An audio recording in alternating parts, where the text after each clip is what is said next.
Okay, welcome back to another episode of Fallout 4. I feel like I haven't played Fallout 4 in a while. I think, I was kind of focusing on Final Fantasy VII, the original game, just to, get past this certain level, but now I'm chilling and, playing some Fallout. I think the last mission, or last thing I did in the recording was, try to find this outfit, this modded outfit that I had got, and then I think I am actually going to do, whoops, wrong button,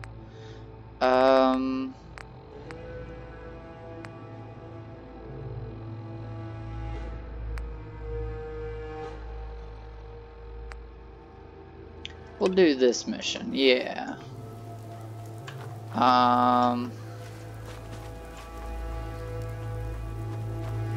Because I think I mentioned previously, probably several times, is our character Blue is a little low on the level schematic, as it were.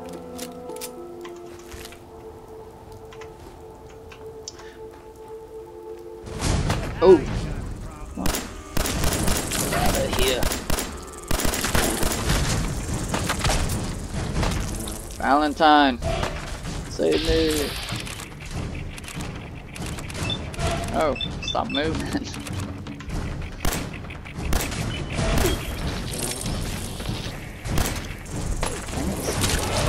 Oh no.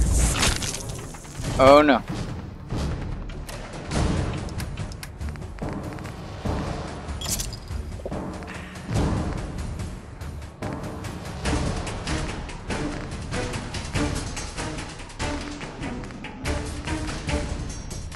Please don't die.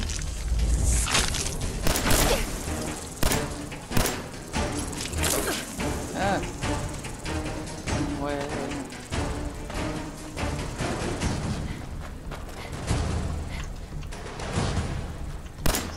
Stop following me. Oh no. Come on.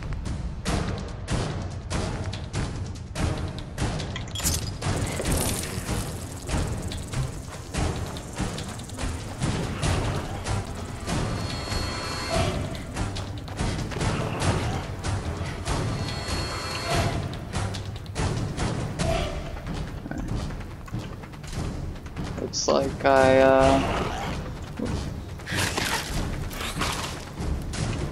you know what they say, the Commonwealth is a dangerous place. Okay. Where's Nick?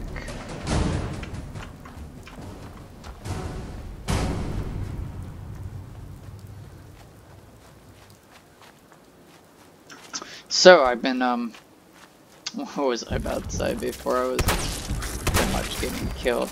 That's the last. Let's see.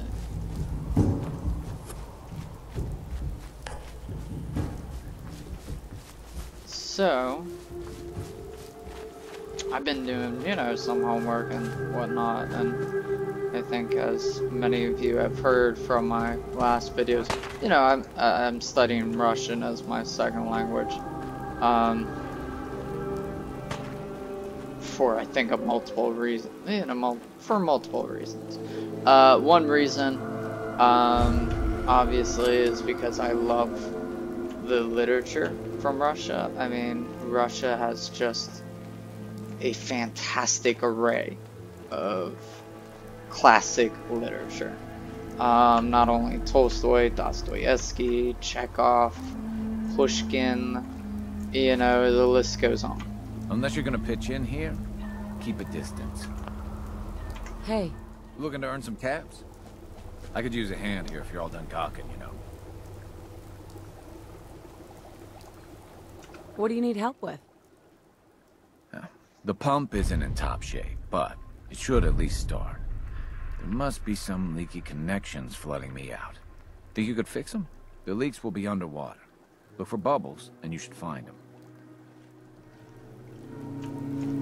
The other thing too is, you might also know, is that, you know, I compose music, but I also play a lot of classical pieces, and I'm a big fan of, you know, a lot of Russian classical music.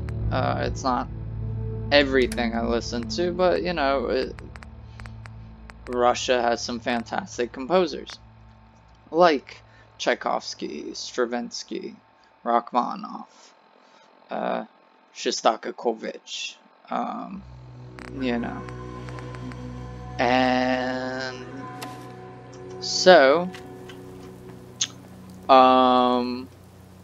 you know, that's another reason for why I'm learning Russian. Russia also has, I think, an interesting history. I mean, I don't think, whether you agree with the Soviet Russia or, you know, any of that stuff, I personally don't, or even the current state of affair in Russia. But their history, nonetheless, is really interesting, really unique, I think, to some degree. And so it would be great if I became really fluent in Russian and I was able, you know, study and read more about that.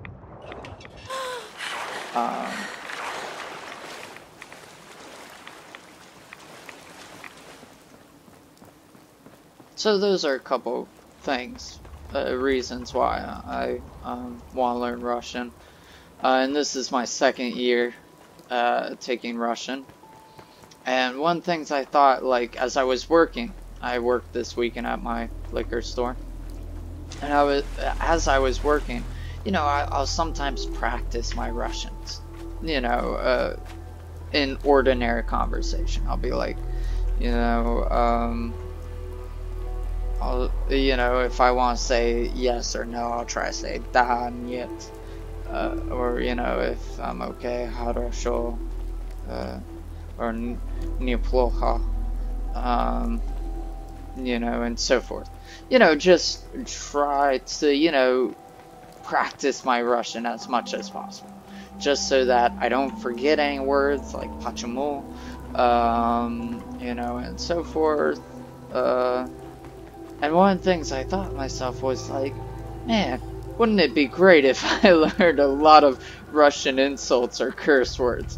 So, this, you know, weekend and so forth, I took it to myself to learn at least 6 Russian curse words or phrases. And I don't think I should say them in this video. Just because I know YouTube is finicky, and even though I don't think most of my, you know, viewers are going to understand what I'm saying, or, you know, be offended by the Russian curse words, it is, you know, you never know. So there could be somebody watching that's like, oh, how dare he say such foul language.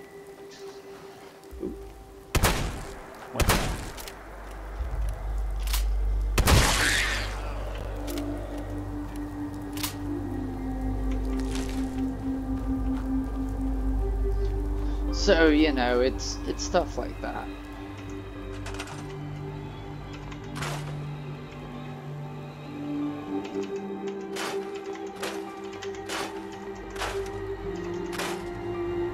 But it's interesting. So if you say the Russian curse words in Google Translate,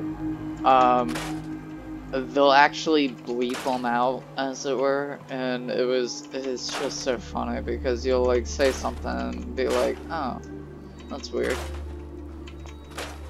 I think I've actually heard some Russian people too use some of these curse words. I know one of the curse words is super common, and it's such a stereotype with, you know, Russians too, which is suka. I don't know why I just said a Russian curse word, but I just did. I'm sorry if it offends any viewers. The suka is the most common, like, Russian curse word that people, like, you know, English speakers, Americans, I think, make fun of a lot. It's derived from the Russian word for dog, собака, and so from that, I can assume that you can infer what suka means. I'm not gonna say it, but you know, you can probably infer. But yeah, it's kind of cool, especially now, so I can say something to my boss and be like, ugh, you know,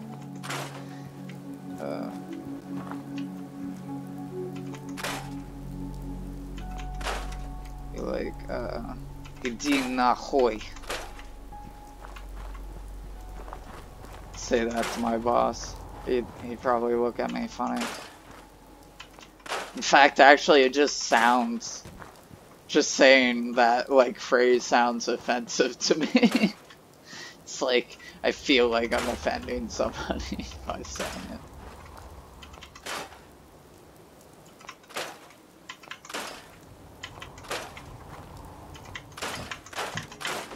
But yeah, it's kind of fun to, I guess, learn curse words in other languages. Just because, too, I think sometimes we put so much weight onto, you know, vulgar language, as it were. And, but then curse words in other languages, other, you know, countries or etc., they almost have no meaning to any of us. So, you know, if you didn't know what, you know, mudak meant, you know, in Russian. Mudak. Yeah. If you didn't know what any of those curse words meant, you'd be like, oh, that's a funny word. It sounds kind of weird, you know, mudak, you know. But then,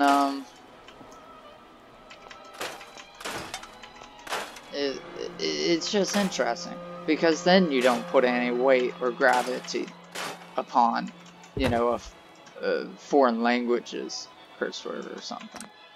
You know, it almost has no meaning until you translate it to somebody. Be like, oh yeah, that Russian guy just called you, you know, a jerk or a scum, you know.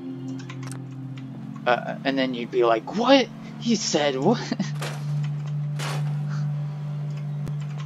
I've actually scared some Russian customers sometimes. Like, I'll have surprisingly, I get a lot of Russian customers come into my store, and you know, I'll surprise them because I'll recognize they're speaking in Russian, and I'll be like, oh, здравствуйте, you know,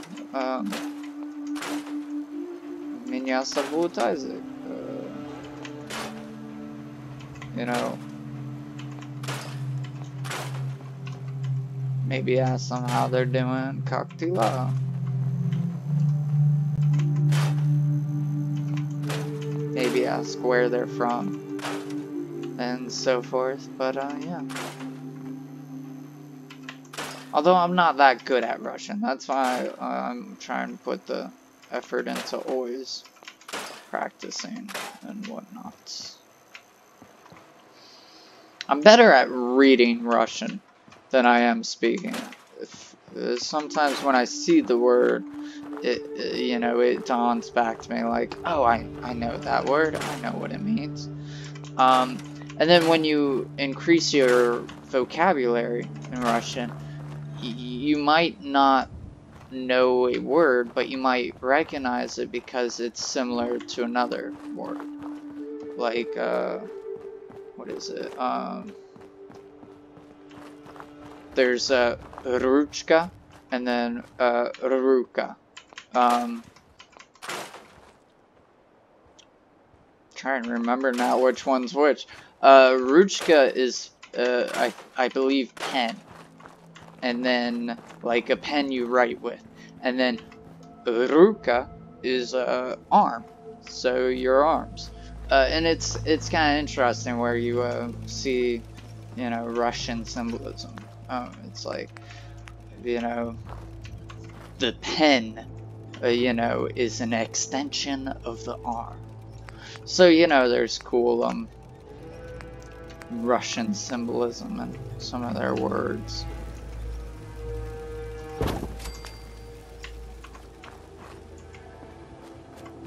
Let me see. Put some, whoops, on guard post. Apparently I don't have, well, I can build that in Spotlight. There's no point. Yeah, I guess we'll make a guard post. I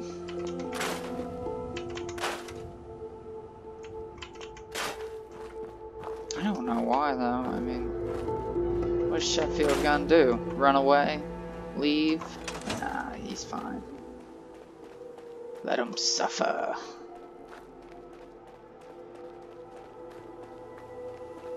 If you didn't notice, Sheffield was at that outpost, or settlement, depending, I guess, on what you want to call it. I kind of think of them as outposts. What on earth? What are you doing down there? Hmm? Okay. I need to clean up Sanctuary. It's a mess. It's killing my OCD.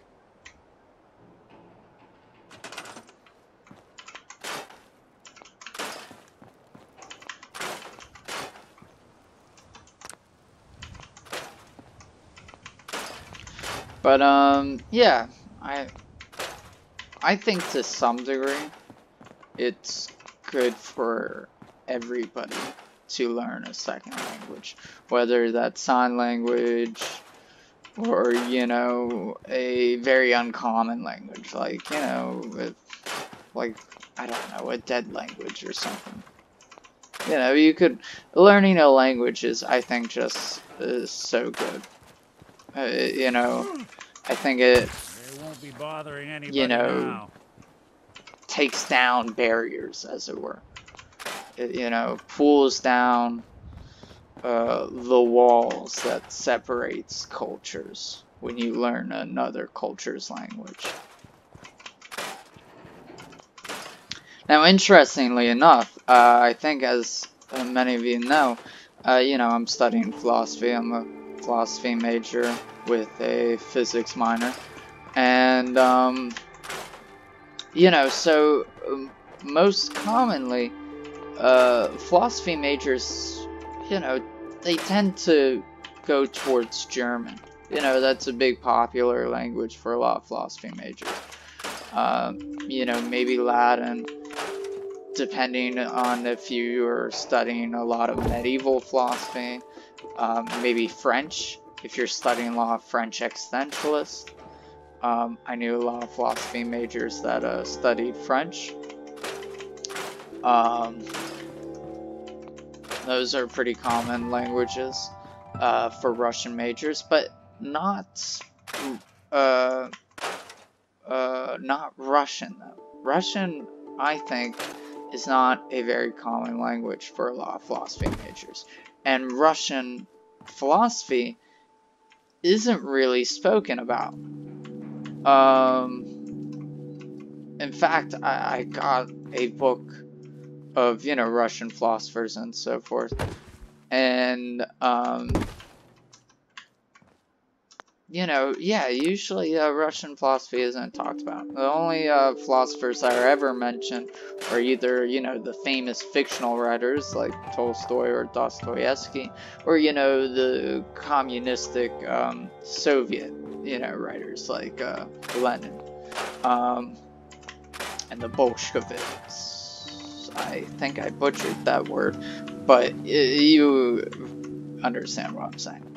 And so a lot of the stuff in between those two, philosophies is completely neglected.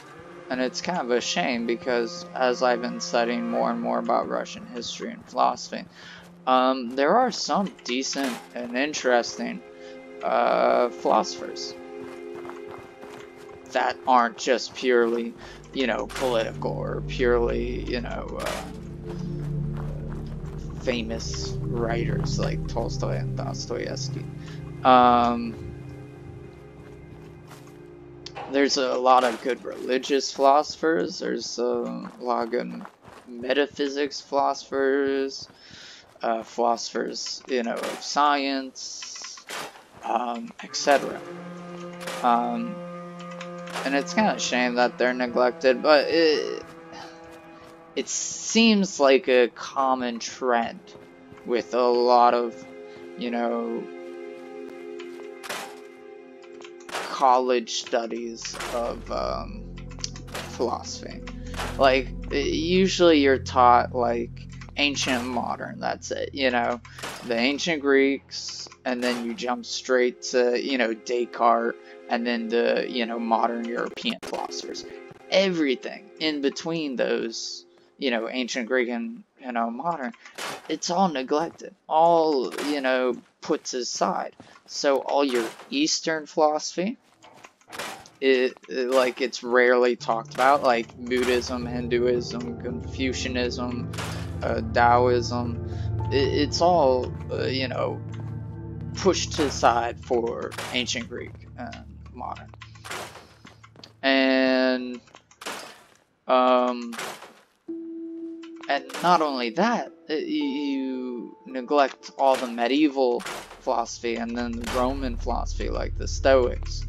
And then you have, you know, it's just like there's a lot that I think sort of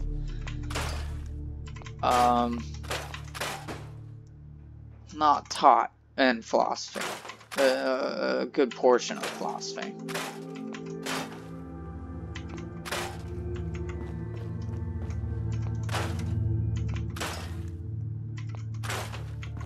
I think they like to teach, in a way, the big sellers, as it were, for philosophy. Because, I mean, be honest, college is a business. You know, you want kids to take your philosophy class, you teach the bigwigs, the ones that are most appealing, most commonly used or referred to in pop culture. I mean, take for example Nietzsche. He is completely butchered by pop culture and pop media. Same is true with Plato to some degree. Unfortunately, I think Nietzsche is even worse.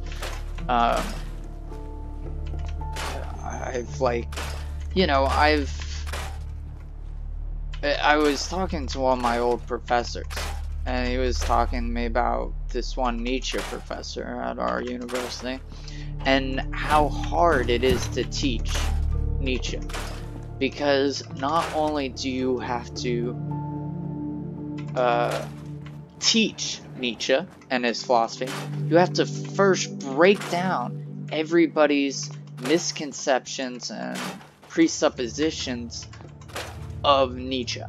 You have to essentially destroy all of these biases created by pop culture surrounding Nietzsche. And it's interesting that he mentions that. Welcome to your last man. Awful lot of rads around. We should get out of here.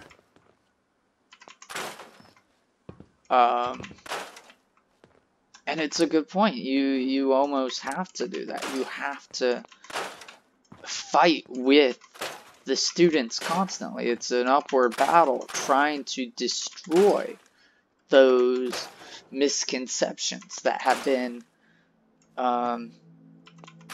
you know, sort of put forth by pop culture. And the other problem too, and I think this is why Nietzsche is butchered so much is that a lot of Nietzsche's philosophy is almost super quotable. You can get a lot of quotes in nice bite-sized pieces, and I think people like that. They're catchy, they're memorable.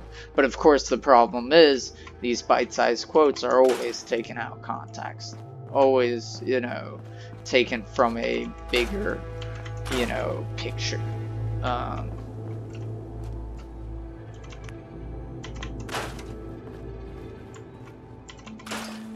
And it's kind of a shame because I mean, I don't agree with everything Nietzsche says, but I still like him. I find him to be a very interesting philosopher.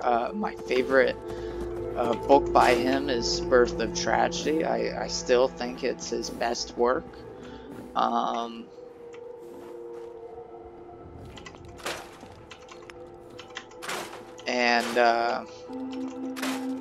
But the problem is, you know, you'll see all these people, you know, say they love Nietzsche, that they know everything about Nietzsche, they quote Nietzsche all the time, and they'll do it so badly. I mean, it's just a lot of it's just so misunderstood and so forth.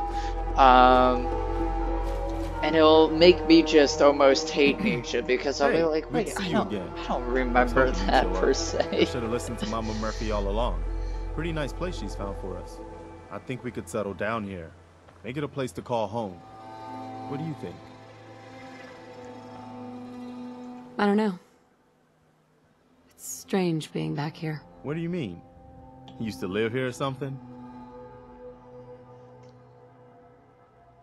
I don't know what I'm saying. I don't know what's true anymore. Hey, it's okay. I didn't mean to rile you up. We've all got our past to deal with. No shame in that. Anyway, I am glad you're here.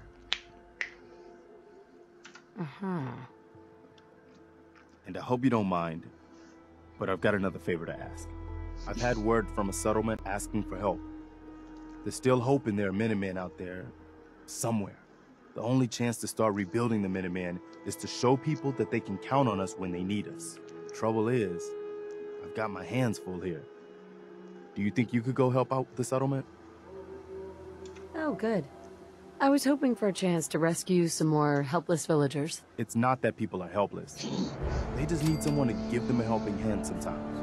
That's what the Minutemen are supposed to be all about. By the way... Oh, cool. I leveled up from that. Okay. Talk to Sturgis. I'm sure he'd be glad for all the help he can get.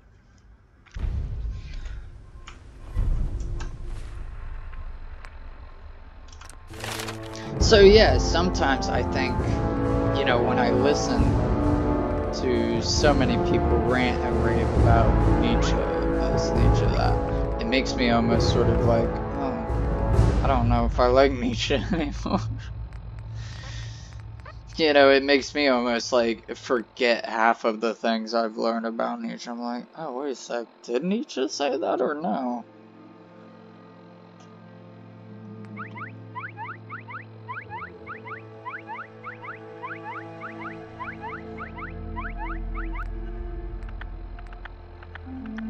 I think the other problem too with Nietzsche is that he's very esoteric.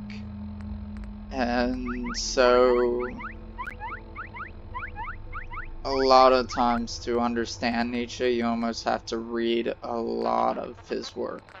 Because, like, some of his books won't make sense unless you read another one of his books. And it's a little much for me, to be honest. It's a little extra. It's a little verbose. Question is, I'm going to do this one. That will be useful.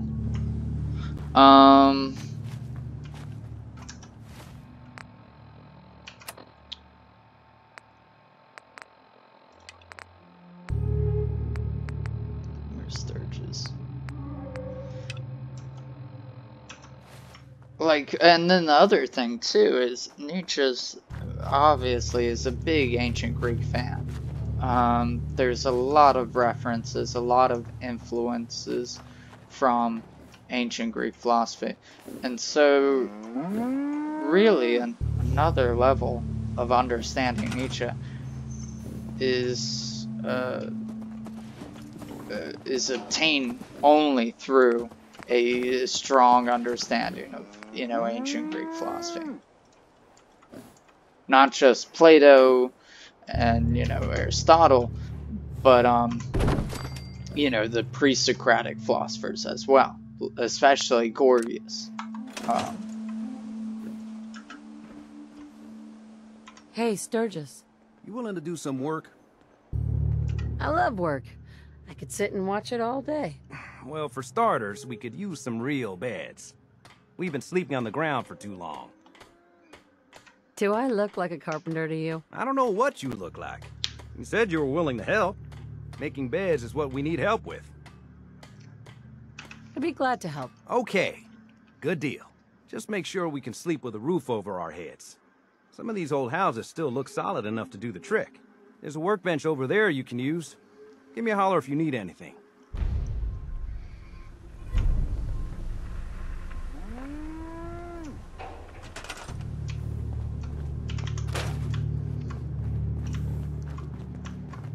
Oops.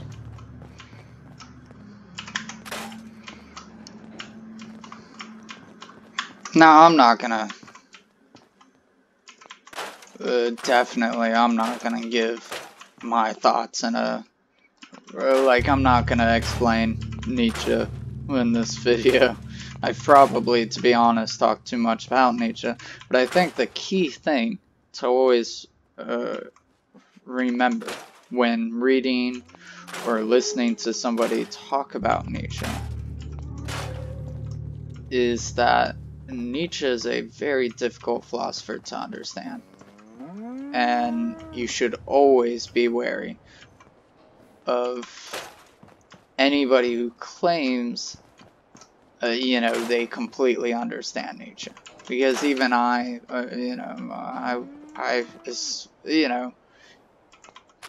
the moment you think you understand Nietzsche, I feel like sometimes is the same moment you don't understand Nietzsche. He's a very, as I said, esoteric philosopher. I don't know why I did that. But I guess that's my 2 cents on the Nietzsche topic. Like I said, though, I enjoy reading Nietzsche. I suggest that, if you're interested in Nietzsche, you should read him.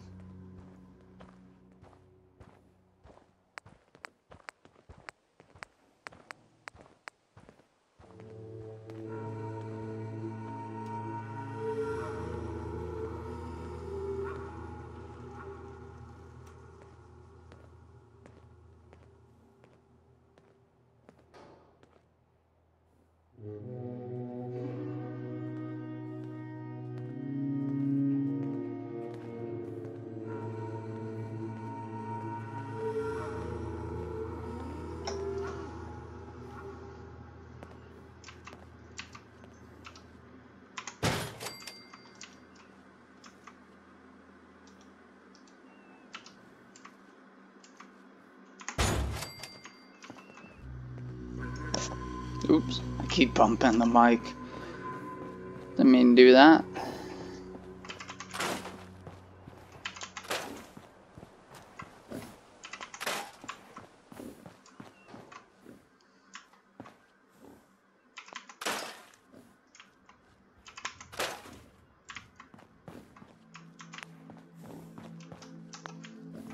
Oh, I didn't clean any of this stuff out. Huh?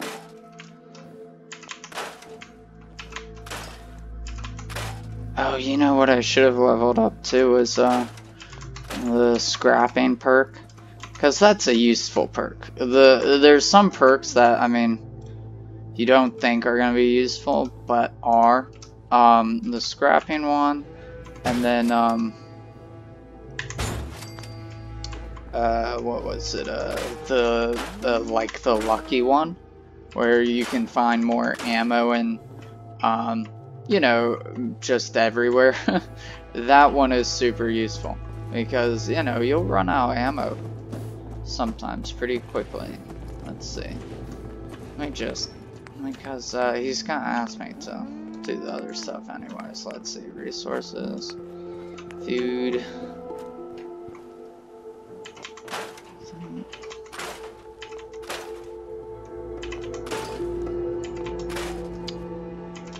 I don't have like one favorite philosopher. I have like a bunch of philosophers that I really just like in general. I like Plato. I definitely not only love his philosophy to some degree.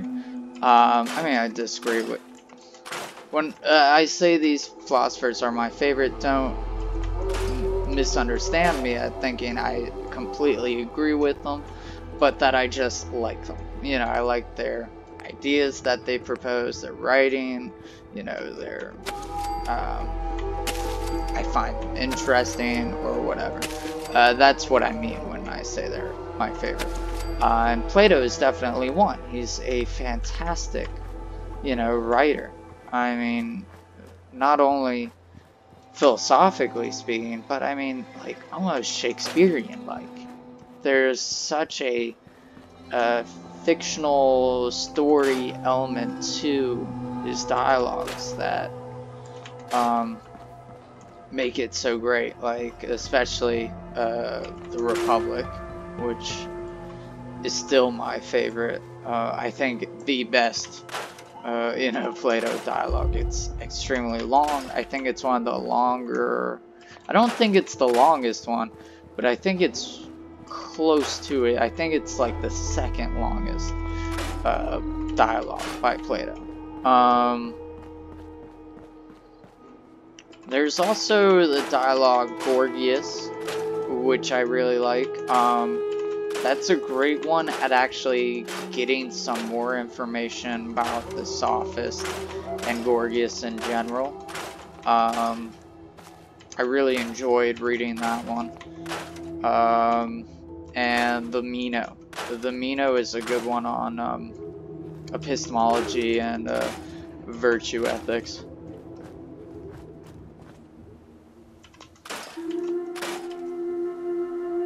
The Meno is actually fairly short, as I recall. I might just be thinking it's really short, just because in comparison to the Gorgias and the Republic, the Meno is short, but I'm pretty sure it's one of the shorter dialogues. Might be like around 20 pages.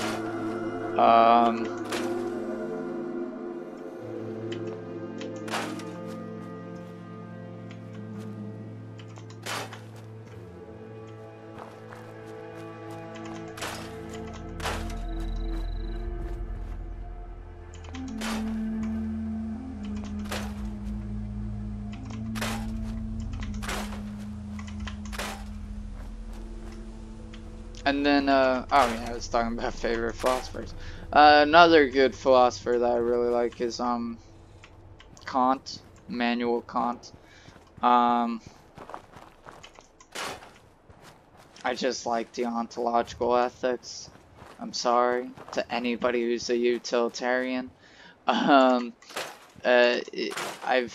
always preferred deontology over utilitarianism. I'm not gonna debate about it on my YouTube channel, but you know, I've written a couple essays on it and my thoughts on it, and I just prefer deontological ethics. Some people call it, you know, Kantian ethics or, you know, so forth. I prefer using the term deontology for some reason. I think that's because I was taught that way when I took an ethics class. My ethics professor taught us, you know, with the term deontology.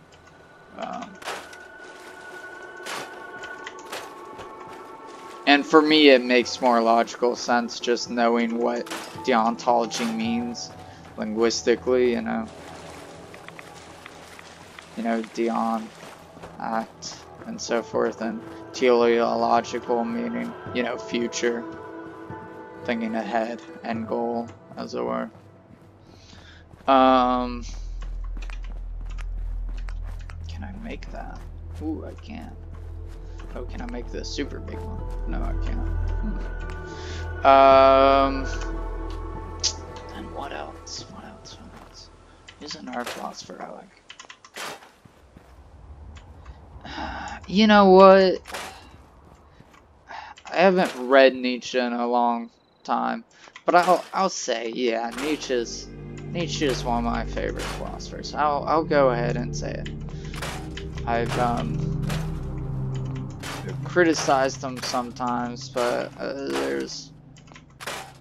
I still enjoy reading his philosophy. So yeah, he's definitely one. Edmund Husserl was definitely a favorite of mine for phenomenology. I definitely enjoyed Edmund Husserl's book, Ideas, I think it's called, Idea or Ideas.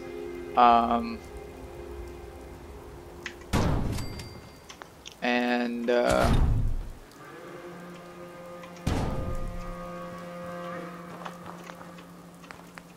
that was a good book. There were certain things that I thought were a little tedious. I thought his writing was really bad. Now it could be also, you know, translating it from German to English, you know. But for me, it just seemed a little too verbose. Like, you know, he'd come up with a terminology, and he'd come up with another term for that same term, and so it'd just be it'd be a little too much at certain points. I'd be like, really? If you're gonna make up a term for this idea, just, you know, use the one term, you know. But I have a theory on why he actually does that. I think there's a theory on why philosophy in the 1800s was so verbose in academia, and still today, in a way. I think it's because, you know, to sound official, to sound academic in philosophy, you almost have to write, you know, a 600-page book that's, you know, verbose and, you know, essentially pretentious in a nutshell.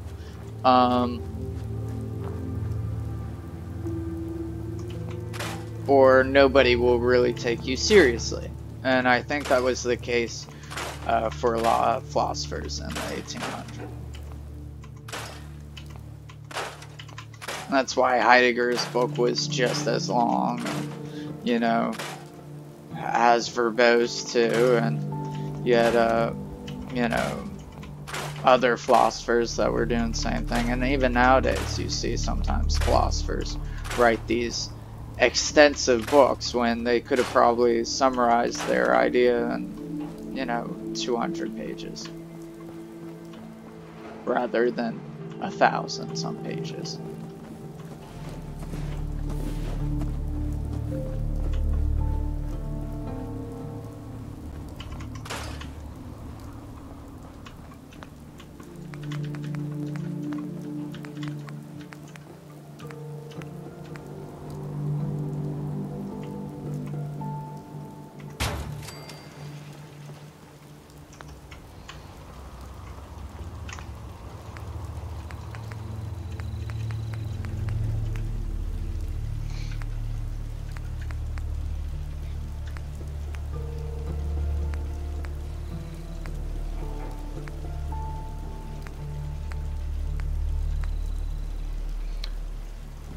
Heloise, the medieval philosopher, I really like.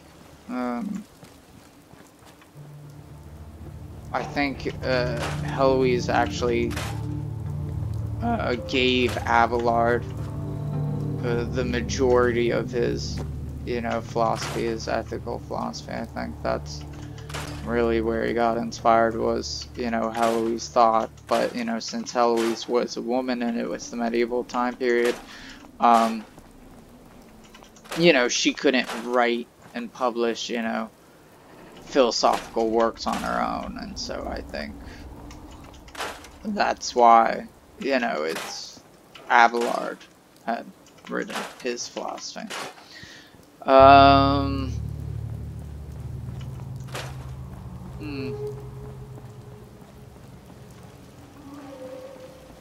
Yeah, I guess that'd be it. I mean, there's a couple other ones, but if I start listing any more, then I'd probably start listing them all.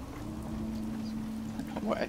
Like, I mean, I have philosophers that I absolutely hate, disagree with, that I have found to be the most enjoyable to read, or the most interesting.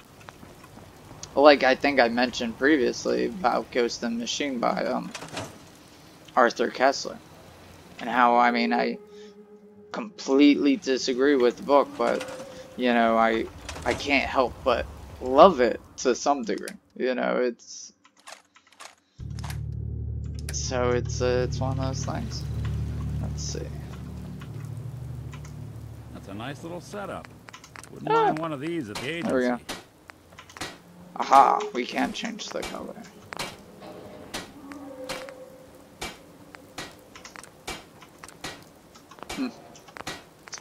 So can't change that.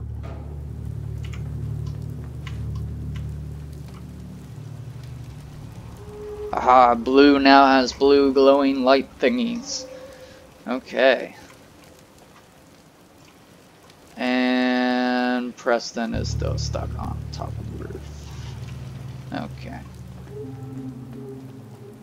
Or not Preston, Sturgis, I'm sorry.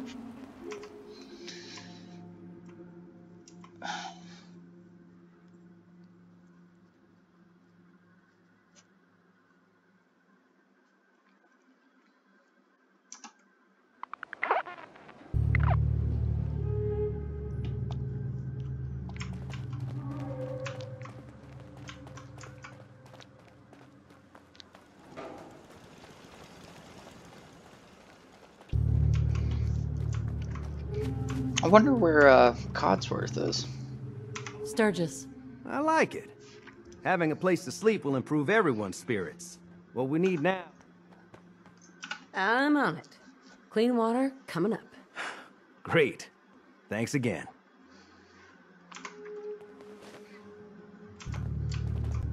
Sturgis. I feel better already, knowing we have a reliable supply of clean water. I hope you don't mind me asking for some more help, but our food supplies are running low. If we're gonna settle here, we'll need to get some crops established. I'll start planting right away. Good deal. Sturgis. This place is starting to feel like home. Now that we can grow our own food, I think we can really make a go with this. Trouble is, the more we establish ourselves here, the more of a target we become. What we need is to get some defenses set up. Then maybe Preston will be able to relax a little bit.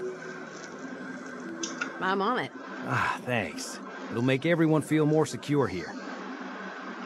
Sturgis. Thanks for doing that. We'll all sleep better at night knowing we have some defenses set up. It's been a long road. But yeah, I think this is it. Home. Feels good. I was glad to help. Well, I appreciate it. Of course, you know you're welcome anytime. My door's always open to you. Windows, too. Some of the walls, actually, come to think of it. I guess I better get back to it. Take care now.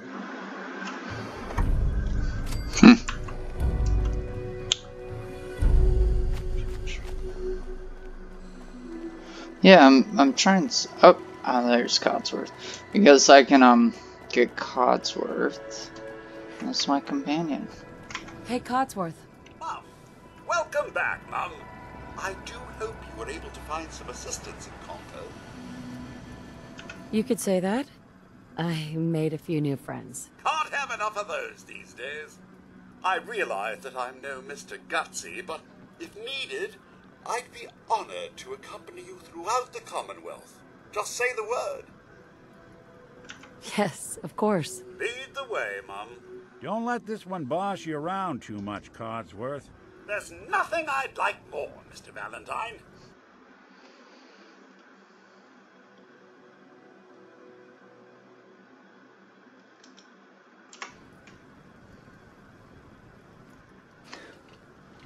I think I'm just going to have them all go to the companions, that is, have them all go to the Red Rocket gas station, because for some reason I don't think they're really working to go to the lodge, that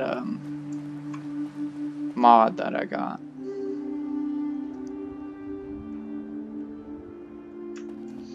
Wonder if I can craft any of the Institute outfits, because I do have some other mods.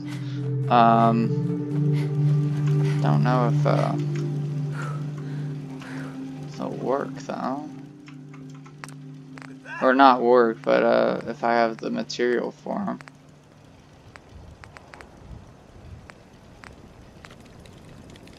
I already created that, but what does that come with? With legs, okay, headgear. I don't actually know what the headgear is.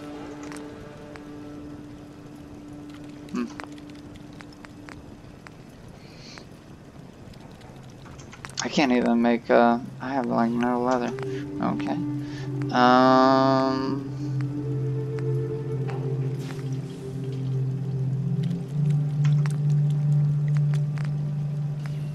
Can make that gas mask, which would be nice.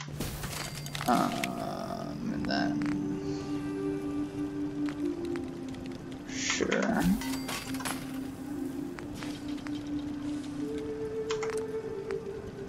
Yeah, I can't create that.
Cool.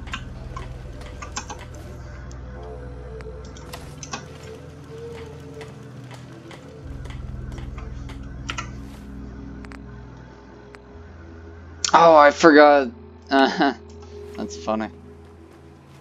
Forgot to even talk to that guy.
do this.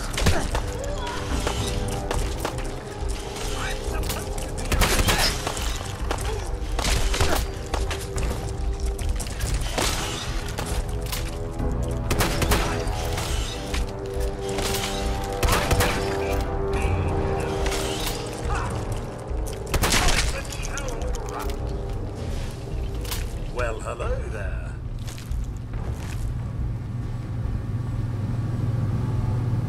I wonder how the falling painful. What if I redirect the flow to Maybe they dug right into a spring. Hi. Meyer lurks.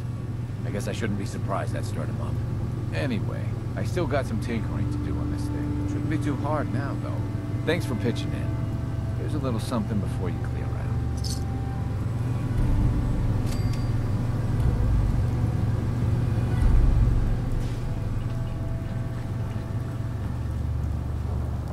I wonder how the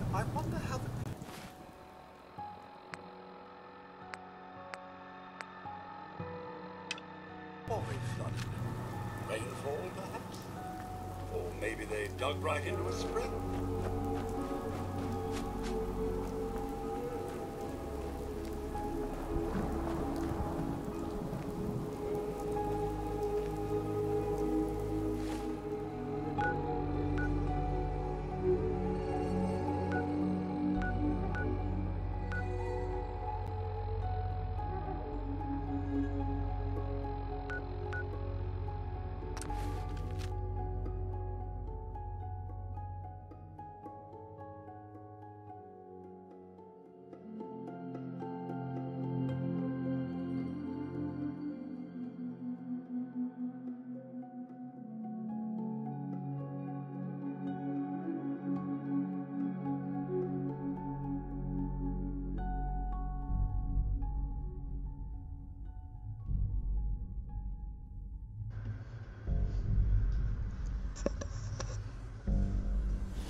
Oop. Hey, Codsworth. Let's see.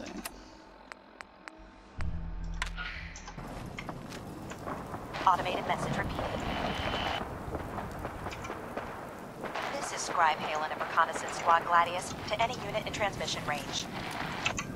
Authorization ARCS, Pharaoh 9-5. Our unit has sustained casualties, and we're running low on supplies. We're requesting support or evac from our position at Cambridge Police Station.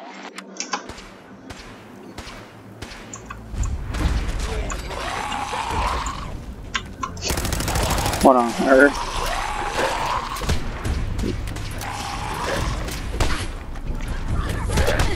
Uh-oh. Codsworth, where are you?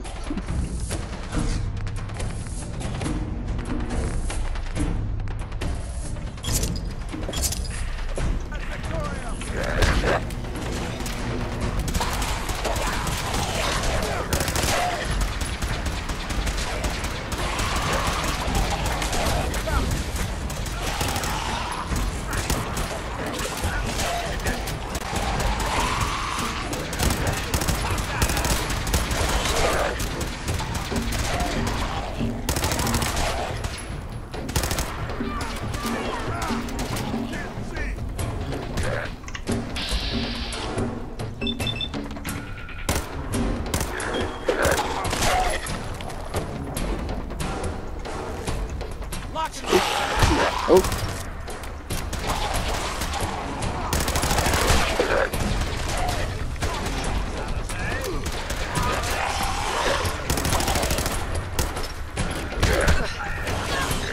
Whoop.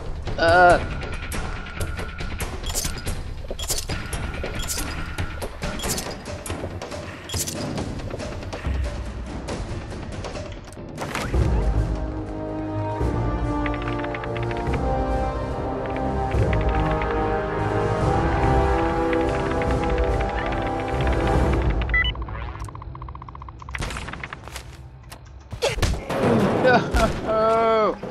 Oh no, it's gonna autosave there too. That's not good.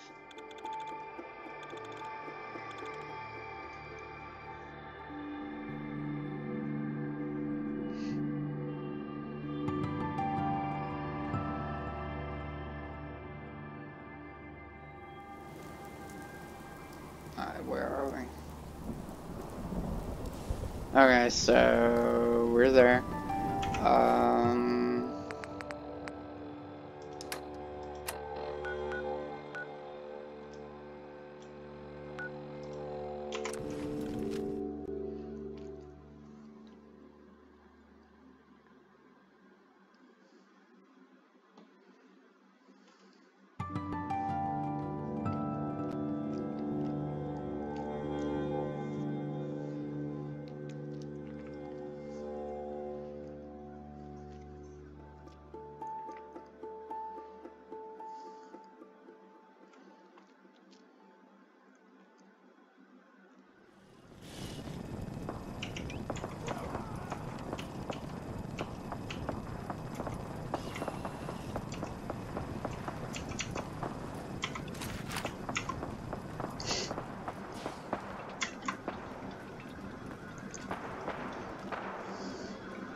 We're going. I forgot I had a baseball bat.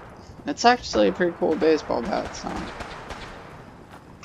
let me get rid of some of this right away.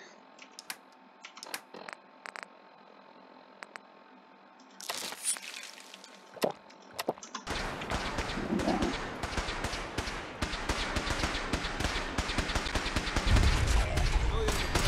Check your fire.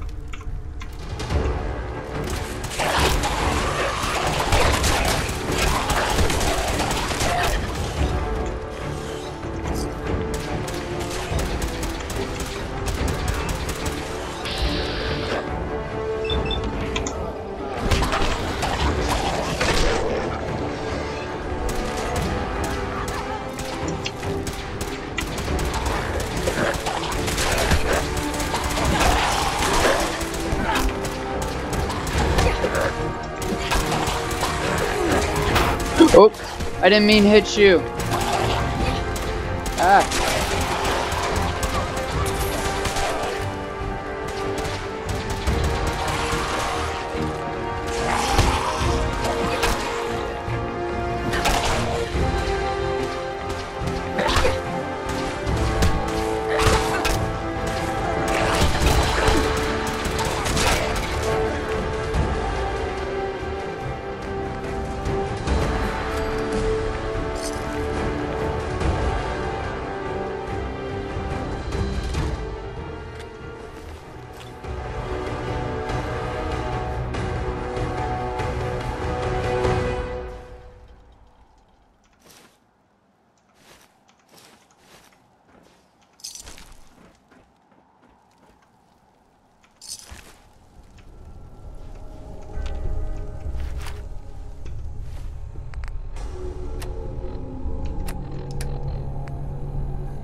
What the helmet looks like with their hair. That's kind of cool.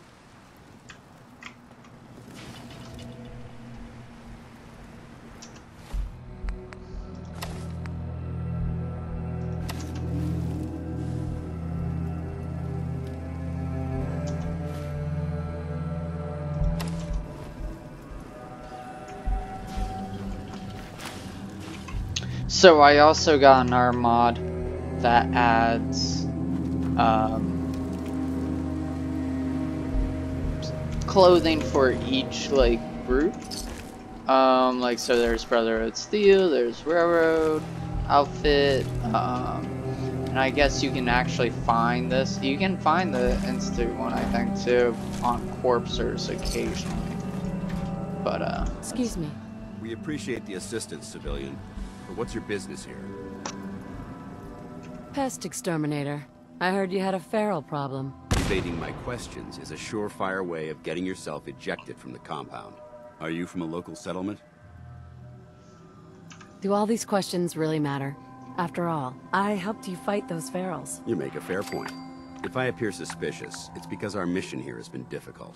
Since the moment we arrived in the Commonwealth, we've been constantly under fire. If you want to continue pitching in, We could use an extra gun on our side. That all depends. How much are you paying? We need allies, not opportunistic mercenaries. I have no inclination to pay for your services.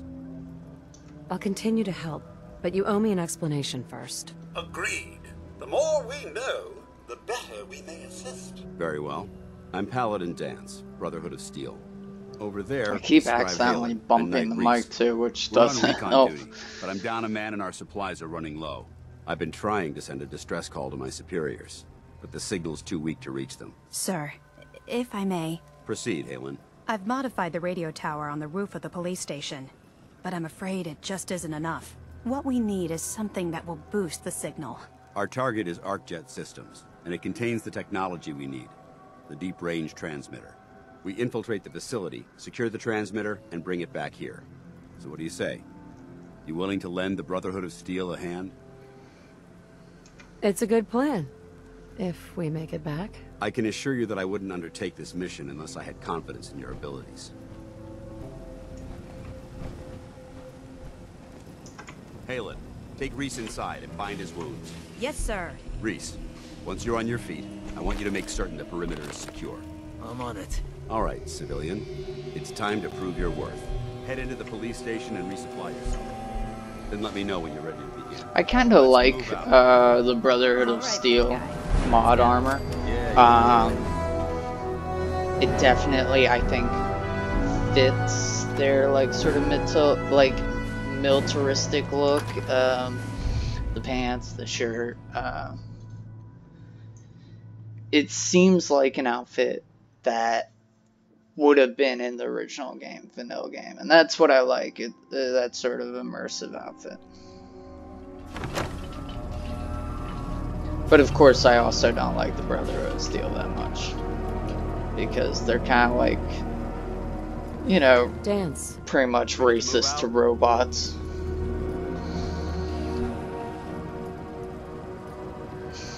Why establish an outpost at the police station? Given the nature of the facility, we felt it would be tactically advantageous to search it for weapons and ammunition. The radio tower on the roof was an unexpected boon, but it obviously has its shortcomings that need to be rectified.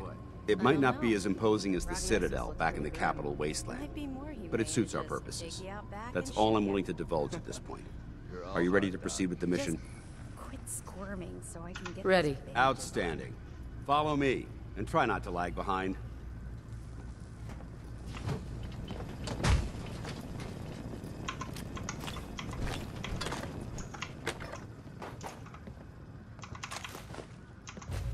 Rubbish. Codsworth called it rubbish. Huh.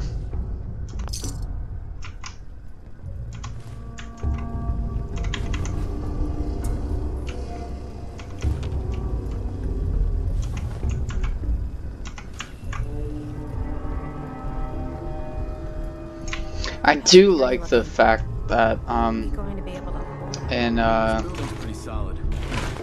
Fallout 4 you can use all the junk you find to make items.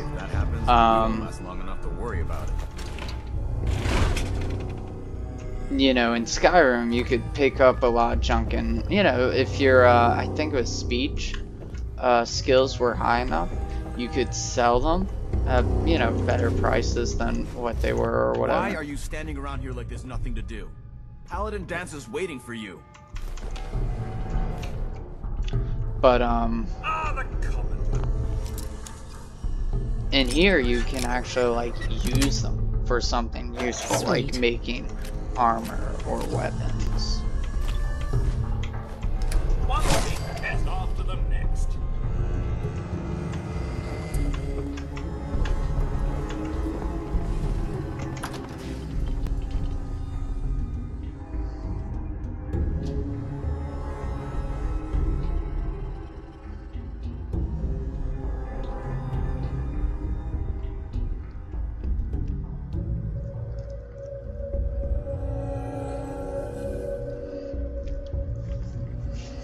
But I think before I go off to do this mission, I think I'm gonna end the video sort of around here. if this loading screen will ever get done.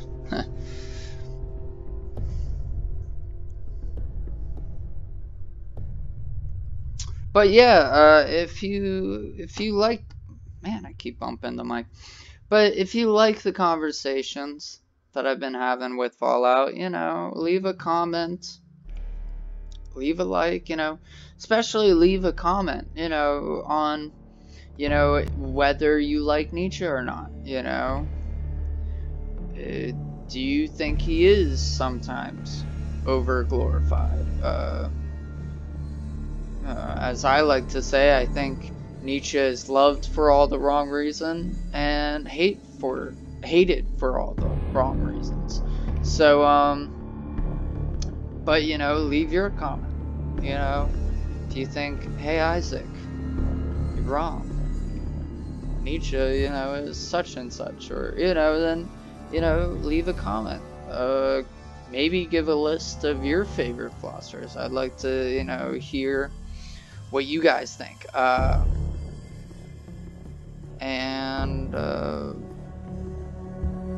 You know, just your thoughts. Do you think I should join the Brotherhood of Steal? Do you think I should join the Institute? Or, the Railroad? Or should I do more Minutemen quests? To, you know, gather more settlements and so on.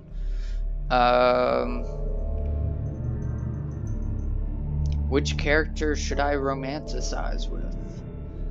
You know, just any comment is appreciated. Also, you know, subscribe if you want to see more videos. I do have, you know, some of my songs uploaded, not all of them, of course. I've composed about 5 opuses, and I'm too lazy sometimes to put them up on YouTube. But there's a couple of my songs up there. Check them out. Hopefully I'll be able to put more of my older pieces up on my YouTube channel, just so that they're there, you can listen to them, etc. I don't like them that much, but you know, I'll hopefully be able to put some of my older pieces up there. In fact, I was actually listening to one of my older piano pieces that I had posted on Facebook a while back, and hopefully I'll be able to put that up on YouTube as well sometime. I'll still be doing Final Fantasy VII, no commentary. Planning on doing Dead Space, the first game. I'll probably do commentary on that. Just because I'd like to talk about the game. I had originally played that game on the Xbox 360, and there's sort of some nostalgic memories there that I want to rant and rave about, and so yeah. And I think we'll end it here. Thanks for watching. Bye-bye.